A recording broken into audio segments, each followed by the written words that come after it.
Hello friends, welcome to BMH Learning. This video is regarding CANCA. C stands for cytoplasmic ANCA. CANCA is one of the three subtypes of anti-neutrophil cytoplasmic antibodies, that is ANCA. Other two being PANCA and atypical ANCA. So these are a type of autoantibody that is produced by the body that acts against one of its own proteins.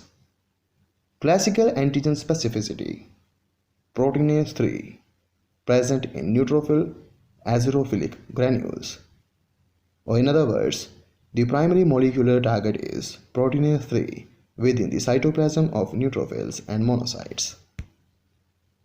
These antibodies show a diffusely granular cytoplasmic staining pattern under microscopy. This pattern results from binding of ANCAs to antigen targets throughout the neutrophil cytoplasm, the most common protein target being proteinase 3.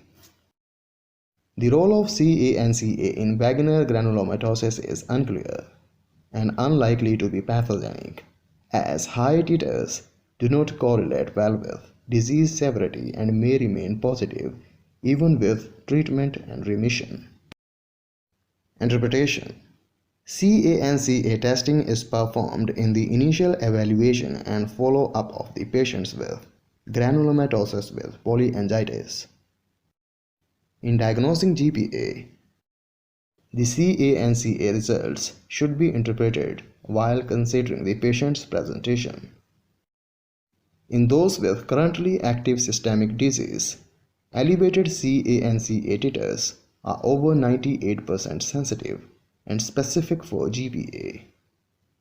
In patients with limited disease, with an atypical presentation, or without the full spectrum of GPA manifestations, the sensitivity drops to 60 to 70%.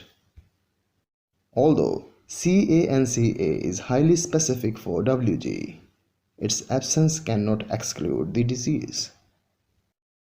PANCA is much less specific than CANCA. If IIF on ethanol fixed neutrophils is used, one must be aware that ANA will give a false positive reactivity. In patients with positive CANCA, the level of the titer elevation is a poor indicator of disease activity. Patients currently in remission may have persistent several-fold elevations in CANCA titer.